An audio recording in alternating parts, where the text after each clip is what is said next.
why is Jesus so central to our faith? What was so special about this Jesus character? Why is it that he divided time in two? Why is it that so many people have changed their lives completely for and because of him? And we're going to go on a journey and talk about and discover more of just who is Jesus. C.S. Lewis, how many of you ever heard of that guy? The Lion, Witch and Wardrobe guy? Yeah.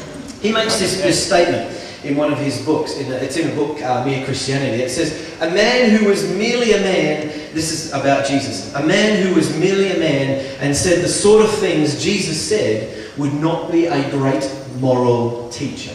He would either be a lunatic on the level with a man who says he is a poached egg, or he would be the devil of hell.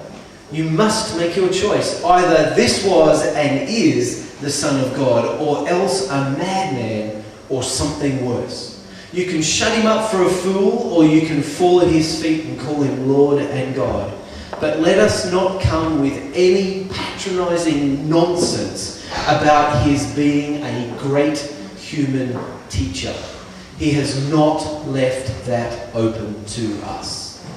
That's good. I thought, wow, that's a pretty good statement. And just to kind of qualify that with you just a little, here's some of Jesus' outrageous claims. When Philip said, Lord, show us the Father, Jesus answered, anyone who has seen me has seen the Father. That's in John 14:8, verse 9. So once when the Pharisees were kind of really wound up at Jesus and were challenging him, Jesus responded, I and the Father are one. Again, the Jews picked up stones to stone him, and Jesus says to them, I've shown you many great miracles from the Father. For which of these do you stone me? We're not stoning you for any of these, replies the Jews, but for blasphemy, because you, a mere man, claim to be God. That's in John 10, verse 30 to 33. So it's quite clear that Jesus claimed to be God. His opponents clearly understood this declaration that Jesus was making of his equality with God. He wasn't a good moral teacher. He was making some serious claims. When challenged by scholars on his authority over Abraham, the father of the Jews, Jesus replied, your father Abraham rejoiced at the thought of seeing my day. He saw it and was glad. The Jews said to him, you are not yet 50 years old and you have seen Abraham? I tell you the truth, Jesus answered. Before Abraham was born, I am.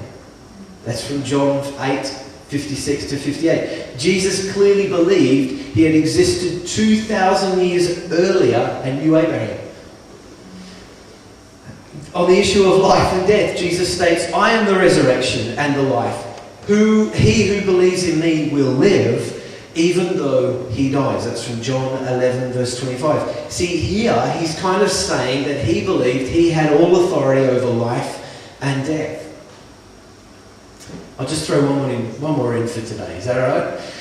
Jesus accepted and encouraged others to worship him.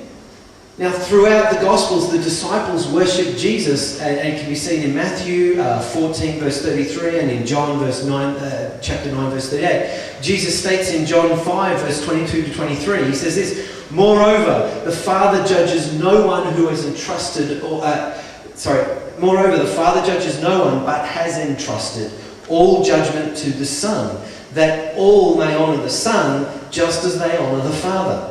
He who does not honour the Son does not honour the Father who has sent him.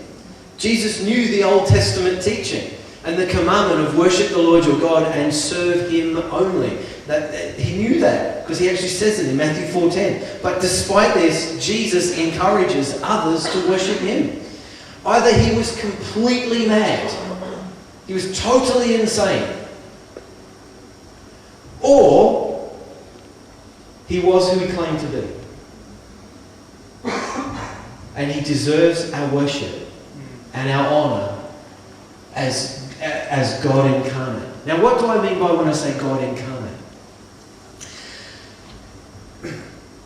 I mean that God has taken all his love, all his compassion. He's taken He's taken everything that he is and shoved it as best as possible into the form of a person. And that person was Jesus. And he knew that, and he walked around that, and he made these claims, and he said, if you see me, you've seen the Father. Because he understood who his Father was. He understood how it all worked. Are you with me? Yeah. You can't say Jesus was a good man. To say Jesus was a good man is complete ignorance. You have a choice. Either Jesus was a brilliant liar, which leads to some form of insanity, yeah? Or he was who he said he was. You cannot look at the life of Jesus and not be challenged to make a choice.